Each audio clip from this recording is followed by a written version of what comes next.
भी हिंदी सिनेमा में एक्टिंग की बात होती है तो कुछ चेहरे हमारे जहन पे उतर के आ जाते हैं, और वो इसलिए आते हैं क्योंकि उन्होंने उस चरित्र को कालजयी बना दिया, और उस कालजयी बनाने के पीछे उनका अथक मेहनत और वो कोशिश होती है कि वो उस पात्र में ढलते चले जाएं। और आज इसी विषय पे, इससे पहले भी हमने अभिनय के ऊपर चर्चा किया था, लेकिन आज कुछ उदाहरण के साथ हम चर्चा करेंगे। और हमारे साथ स्टूडियो में उपलब्ध है डॉक्टर पंकज तिवारी जी। सर, आपका बहुत बहुत स्वागत है। सर, पिछले एपिसोड में आपने काफ़ी एक बेसिक इन्फॉर्मेशन दिया विद्यार्थियों के लिए कि एक बतौर समीक्षक अभिनय को कैसे वो लिख सकते हैं, उसके बारे में कैसे बता सकते हैं। लेकिन आज हम जानना चाहेंगे कुछ ऐसे उदाहरणों के साथ, खासतौर पे हिंदी सिनेमा के, ताकि विद्यार्थियों को ये समझ में आ जाए कि अभिनय करके कोई कलाकार किसी पात्र को कैसे जीवंत कर देता है। बिल्कुल, जैसे हमने पिछले अंक में चर्चा की थी कि जो एक्टिंग के बेसिक्स क्या हैं, तो हमने दोनों संदर्भों में देखा था कि पाश्चात्य जो अभिनय शैलियां हैं वो किस तरह से हैं और उसमें क्या भेद है, और कैसे कैसे चीज़ें इवॉल्व हुई हैं धीरे धीरे एक्टिंग में, कैसे कैसे एक्सपेरिमेंट हुए और वो आज एक नई तरह की शैली है। हमने बताया था कि कौन कौन सी शैलियाँ हैं।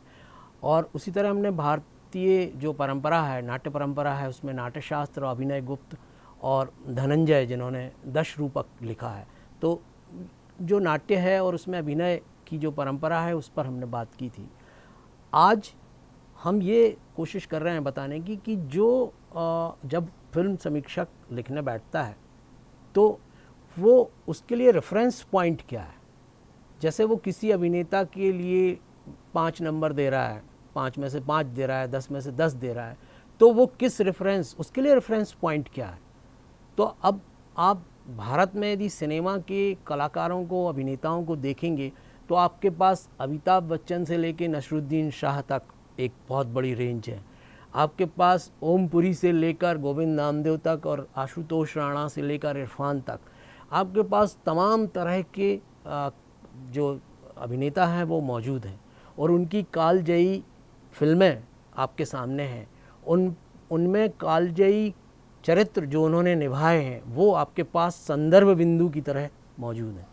पंकज कपूर से लेकर मुकेश तिवारी जी तक। हाँ, आप देखेंगे कि जैसे पंकज कपूर की जब आप बात करेंगे तो मेथड एक्टिंग और रियलिस्टिक एक्टिंग जिसकी हम बात कर रहे हैं, यथार्थवादी अभिनय शैली, तो जब भी पंकज कपूर की बात की जाएगी तो आपको हमेशा आपको दिखाई देगा कि पंकज कपूर ने जो चरित्र अपनी फिल्मों में किए हैं वो आपको जीवंत नज़र आएंगे, और आपको लगेगा कि देखिए यथार्थवादी अभिनय शैली इस तरह से होती है, मेथड एक्टिंग ये होती है।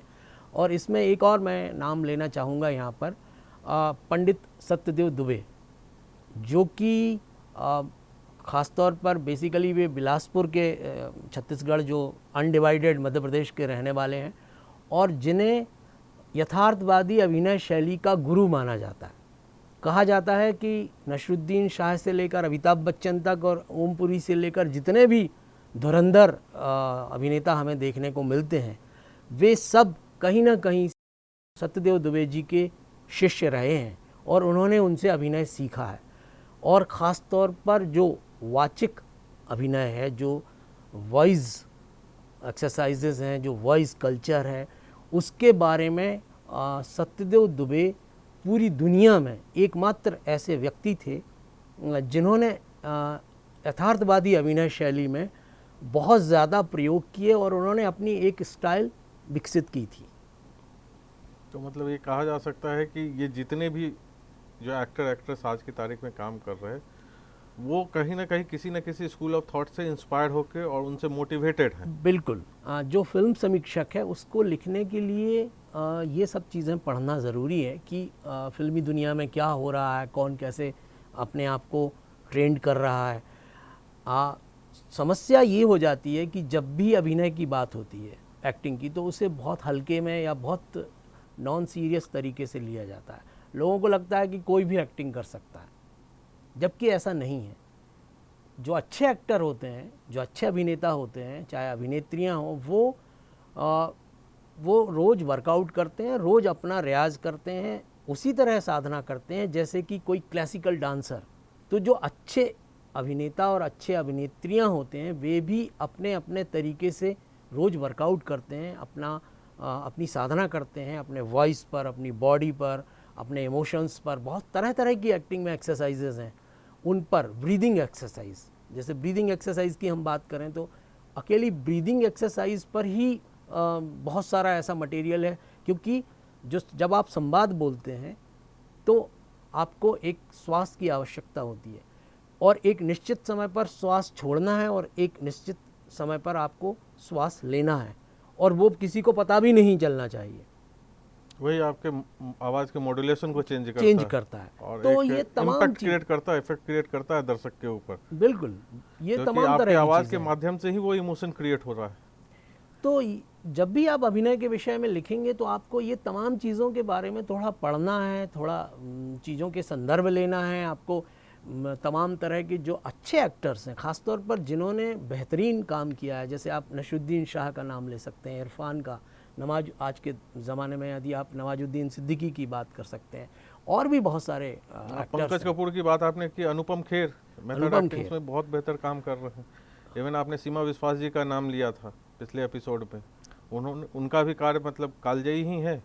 तो अब यही बात है कि जो फिल्म्स में जो लोग अपना नाम बना रहे हैं, जो काम कर रहे हैं, तो आप जब फिल्म समीक्षा लिखेंगे तो आपके पास लिखने के लिए जब अभिनय के बारे में लिखेंगे, आपने मान लो एक पैराग्राफ अभिनय के विषय में लिखना है, तो आपके पास पहले नंबर तो अभिनय की शब्दावली होना चाहिए। आप एक्टिंग को कैसे लिखेंगे, उसका विवरण कैसे लिखेंगे। आप सिंपल ये नहीं लिख सकते कि उसने बहुत अच्छी एक्टिंग की, ये कोई तरीका नहीं। आपको लिखना होगा कि अमुक फिल्म जो अभिनेता है जिसने जो केंद्रीय चरित्र है उसने अपना चरित्र निभाया, अच्छा निभाया, अपने किरदार के साथ उसने न्याय किया, नहीं किया, उसमें उसने कौन सी अभिनय शैली इस्तेमाल की। आप लिख सकते हैं कि वो लाउड था या वो अंडर प्ले कर रहा था। कई बार ऐसा लगता है कि सिनेमा हॉल से निकलते वक्त आपको लगता है इससे बेहतर हो सकता था एक्सपेक्टेशन। तो आपको लगता है कि ये जो किरदार इसमें निभाया गया, ये ऐसे नहीं ऐसे हो सकता था। इसमें जो एक्टर है वो नया है, उसको अभिनय का बहुत ज़्यादा ज्ञान नहीं है, उसे और तैयारी करना चाहिए।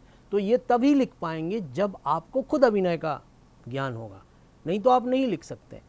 तो मैंने जो अभी पूरा जो हमने चर्चा की है, उसमें यही चर्चा है कि सबसे पहले आप पढ़िए और अभिनय को समझने की कोशिश करिए, और ज़्यादा से ज़्यादा आप जब फिल्में देखेंगे तो आपको अलग अलग अभिनेता मिलेंगे।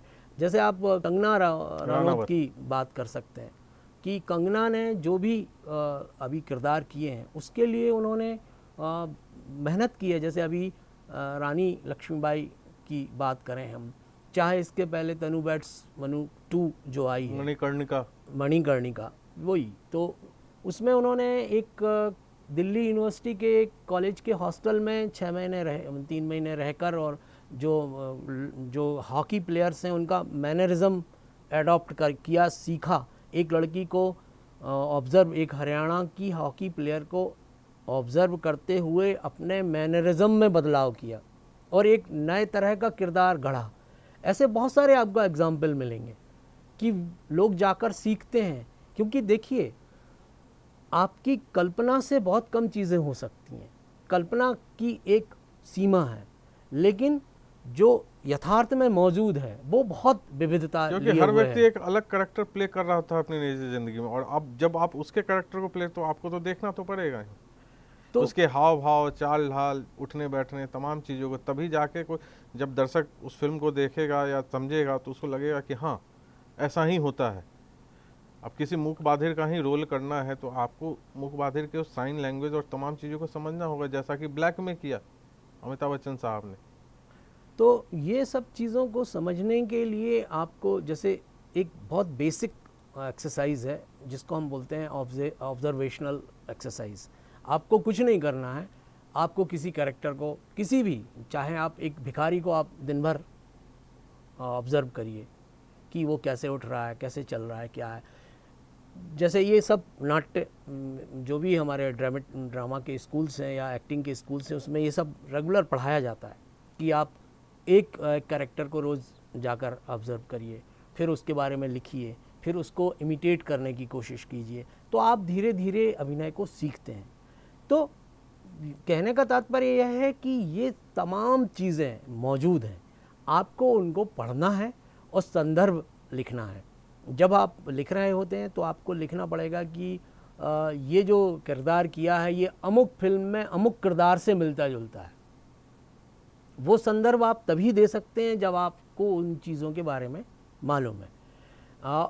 एक और शब्द है, पूरी जो फिल्म इंडस्ट्री है, जो पूरा हिंदी सिनेमा है, वो एक शब्द पर केंद्रित है, वो है कन्विक्शन।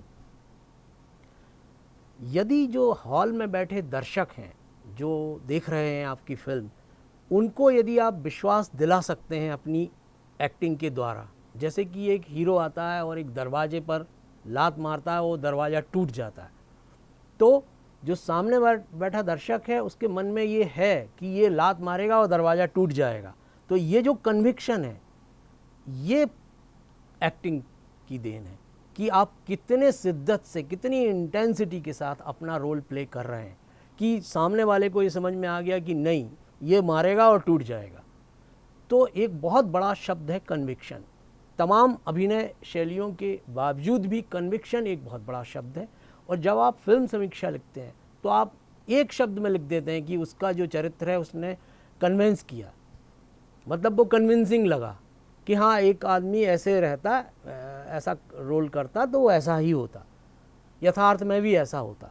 क्योंकि जो दर्शक है वो आपके अभिनय को अपनी रियल ज़िंदगी में घटने वाली घटनाओं और किरदारों से हमेशा तुलनात्मक दृष्टि से देख रहा है, तो उसको लगता है अरे ये हो ही नहीं सकता, ये फेक है, अरे ये तो ज़्यादा दिखा रहे हैं।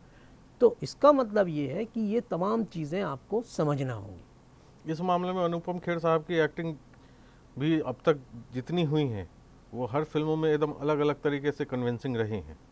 बिल्कुल। और यहाँ पे पंकज कपूर साहब की भी बात हुई तो मुझे लगता है कि जिस तरीके से पंकज कपूर कन्विंस करते हैं, इसी कारण वो टेलीविज़न के पर्दे पर भी उतने ही सक्सेसफुल रहे हैं, ख़ास तौर पे जब मास लेवल के मैसेज को जनता के बीच में लाना था।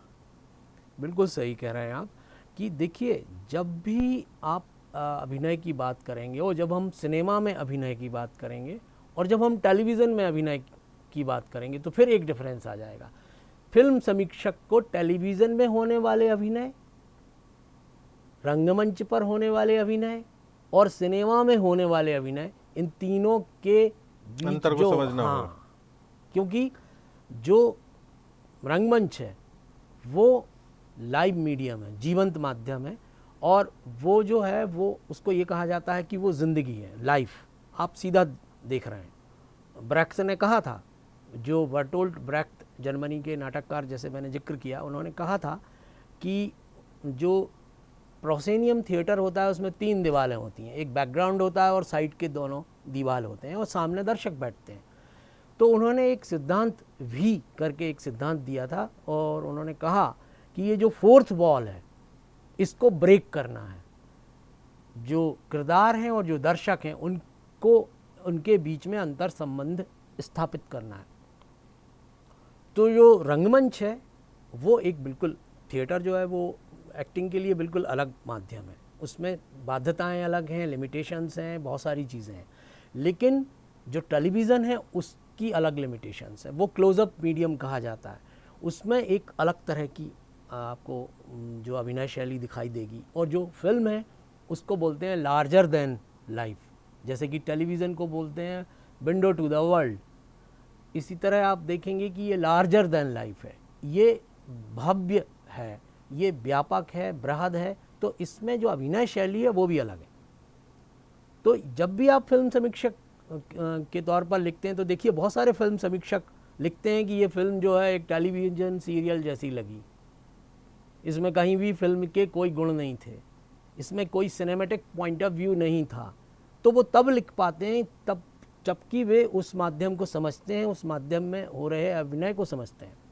मतलब विद्यार्थियों को इन तीनों पहलुओं को समझना जरूर है कि टेलीविज़न माध्यम क्या है, सिनेमा का माध्यम क्या है और थिएटर के माध्यम से किस तरीके से अभिनय किया जाता है। बिल्कुल। और जितने भी अभिनय जहाँ हो रहा है, चाहे एनिमेशन फिल्म्स हैं उनमें भी अभिनय हो रहा है, जो टेलीविज़न पर जो कमर्शियल्स विज्ञापन आ रहे हैं उनमें भी अभिनय हो रहा है। लेकिन जब फिल्म सिनेमा की जब बात कर रहे हैं, भारतीय सिनेमा में आप जब समीक्षा लिख रहे हैं किसी फिल्म की, तो आपको ये सब चीज़ों का ज्ञान होना ज़रूरी है और इनके जो डिफरेंसेस हैं, जो इनमें अलग अलग भेद हैं, उनको भी आपको मालूम होना चाहिए। मतलब तमाम बेसिक को तो एक समीक्षक के तौर पे उन्हें जानना चाहिए ही चाहिए।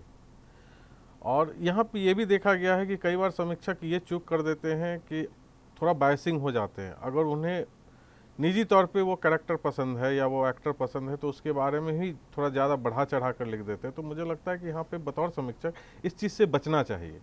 बिल्कुल बचना अगर आप चाहिए। बचपन से ही अमिताभ बच्चन के फ़ैन हैं तो आपको लगता है कि मैं कुछ भी लिख दूंगा तो दर्शक पढ़ लेगा, लेकिन ऐसा नहीं है। बिल्कुल, आपको बिना बॉयज़ हुए, मतलब बिना किसी भेदभाव के, बिना किसी मतलब पूर्वाग्रह के आपको समीक्षा लिखनी है। और क्योंकि देखिए आज देखिए आप, जैसे कोई भी एक फिल्म है उसको लोग पसंद करते हैं तो उसमें होने वाला अभिनय उसके लिए बहुत महत्वपूर्ण है, तमाम चीज़ों से हटकर। कोई ये नहीं कहता कि ये फिल्म बहुत अच्छी है कि इसकी लाइटिंग बहुत अच्छी थी इसलिए ये फिल्म अच्छी है, नहीं। आदमी उसके समग्र प्रभाव की बात करता है और उसमें यदि हम नंबर दें तो 100 में से 80% नंबर उसमें होने वाले जो अभिनय है उसको दिए जाते हैं। क्योंकि यदि अभिनय अच्छा नहीं है तो आप कितनी भी अच्छी लाइटिंग कर लो, कितने भी अच्छे सेट लगा लो, कितना भी अच्छा आप लोकेशन ले लो, कितना भी अच्छा आप डायरेक्शन दे दो, लेकिन यदि जो किरदार है वो अपने आप को वहाँ पर एक्सप्रेस नहीं कर पा रहे हैं तो आपका सब व्यर्थ हो जाएगा। तो इसीलिए फिल्म समीक्षा में अभिनय एक महत्वपूर्ण बिंदु है और इसको बहुत सोच समझकर इस पर लिखा जाता है। उसमें भी ये भी देखना पड़ेगा कि कोई वो लैंगिक समानताएं भी मेंटेन रहे। ऐसा ना हो कि आप किसी एक्ट्रेस के बारे में ज़्यादा लिख रहे हैं या एक्टर के बारे में ज़्यादा लिख रहे हैं, क्योंकि दोनों तो किसी न किसी चरित्र को ही इनेक्ट कर रहे हैं। तो इन चीज़ों को देखते हुए भी आपको मतलब ये समझना होगा कि किसने अपने कैरेक्टर को किस तरीके से बिल्डअप किया सिनेमा के माध्यम से और किस तरीके से जनता के बीच में उसका फीडबैक आ रहा है, किस तरीके से जनता, और शायद यही कारण है कि यही चीज़ें उनको स्टार कास्ट की तरफ ले जाती है कि ये सबसे बड़े स्टार हैं। या अब तक भी हिंदी सिनेमा में जितने भी स्टार्स बने हैं या जिनको लोग एक माइलस्टोन मानते हैं या उनकी किसी एक फिल्म को मानते हैं कि इससे बेहतर और नहीं हो सकते, बिल्कुल, तो उस मामले में उनका ये अभिनय का ही चरित्र उनको जीवंत करता है, कालजयी बनाता है। देखिए क्या है, जब भारत में फिल्में आईं तो शुरुआती दौर में, और ख़ास तौर पर आप देखें कि 1950 तक तो बिल्कुल अलग तरह का माहौल था। उसमें फ़िल्म जो मेकिंग कंपनीज़ थीं, जो ग्रुप थे जो फिल्म बनाते थे, वो एक टीम वर्क की तरह था सब कुछ, और उसमें कोई स्टारडम नहीं था, कोई स्टार नहीं था। उस समय जो फिल्म का हीरो भी था, जो नायक था या नायिका थी, उसको भी महीने भर की तनख्वाह पर रखा जाता था। लेकिन जैसे जैसे इसमें कमर्शियल एंगल पैदा हुआ और व्यावसायिकता बढ़ती गई और ये एक बहुत ल्यूक्रेटिव मामला बनता गया और ख़ास तौर पर आप देखेंगे 70 के बाद, 60 और 70 से ये शुरू हुआ, तो उस समय जो हीरो नायक पर आधारित फिल्में थीं, तो एक्टिंग की यदि हम बात करें तो चाहे अमिताभ बच्चन हो, राजेश खन्ना हो, दिलीप कुमार हो, या और भी जो उस दौर के कलाकार हैं, उनके अकेले नाम से फिल्में बिकती थीं या नाम से फिल्में देखी जाती थीं। तो उस समय के जो प्रोड्यूसर्स थे उनके सामने ये मजबूरी थी। लेकिन अब वो सब युग ख़त्म हो चुका है। अब किसी एक्टर के नाम से फिल्में नहीं चलती, वो सब ज़माना अब जा चुका है। यहाँ पे फिर बात आती है हमारे पहले एपिसोड की कि नाम और कहानी, हाँ, उस पर आज की तारीख में जनता देख रही है। बिल्कुल। और जो फीडबैक जो समीक्षक लिख के दे रहे हैं उसके बाद ही भीड़ पहुंचती है सिनेमा घरों में देखने के लिए। बिल्कुल, अब जो चीज़ें स्थापित हो चुकी हैं वो ये हैं कि लोगों में एक तो जागरूकता आई है, दूसरा सोशल मीडिया और तमाम तरह के जो माध्यम हैं उनसे लोगों तक जानकारियां पहुंच रही हैं और लोगों ने सिनेमा को थोड़े अच्छे ढंग से समझना भी शुरू किया है, क्योंकि अभी तक परिपक्वता वो आ गई है सिनेमा देखने की। तो इसलिए अब समीक्षक को भी बहुत गंभीरता से अपना काम करना होगा। ये भी यहाँ पर है, क्योंकि यदि अब दर्शक आपके गंभीर हैं, वो सब समझ रहे हैं चीज़ों को, वो ऐसे किसी भी फिल्म देखने नहीं जाते। और अब फिल्म जो है वो एक बहुत जिसको कहना चाहिए कि एक महंगा शौक, क्योंकि अब मल्टीप्लेक्सेस में फिल्में लग रही हैं, जो स्क्रीन से हमारे जो छोटे छोटे टॉकीज़ होते थे आमतौर पर कस्बों में, रिमोट एरियाज़ में, वो धीरे धीरे ख़त्म हो गए और उनकी जगह मल्टीप्लेक्सेस ने अब जगह ले ली है, और उसमें लोग अच्छा खासा पैसा देकर फिल्म देखने जाते हैं। तो वे बड़े रिव्यू पढ़कर, समीक्षाओं को पढ़कर ही फिल्म देखने जाते हैं। तो इसलिए समीक्षक की जिम्मेदारी और भी अब गंभीर हो गई है। मुझे लगता है कि जिस तरीके से एक एक्टर अपने दर्शक को कन्विंस कर पाता है अपने कला के माध्यम से, अपनी एक्टिंग के माध्यम से, ठीक उसी तरीके से एक समीक्षक को भी अपने कलम के माध्यम से कन्विंस करना होगा जनता के बीच में, जो भी रीडर है, चाहे वो उनके मैगजीन का माध्यम हो, चाहे टेलीविज़न के माध्यम हो, चाहे किसी भी और डिजिटल मीडियम के माध्यम से। तो यहाँ पे अहम जिम्मेदारी आ जाती है बतौर समीक्षक, आप किस तरीके से पूर्वाग्रहों से बचते हुए और बेहतर तरीके से आप इस काम को करते हैं। और सबसे ज़रूरी है आपको इसके लिए पढ़ना होगा, और रोज़ दिन पढ़ना होगा, समझना होगा और सीखना होगा, अपडेट रखना पड़ेगा। डॉक्टर तिवारी, आपका बहुत बहुत धन्यवाद, आपने बहुत ही बहुमूल्य जानकारी दी। फिर हम अगले एपिसोड में कुछ और विषय पर चर्चा करेंगे, ताकि बतौर समीक्षक इसके आगे के पहलू पे देखेंगे कि विद्यार्थी को किन किन चीज़ों पे ध्यान देना पड़ेगा। नमस्कार।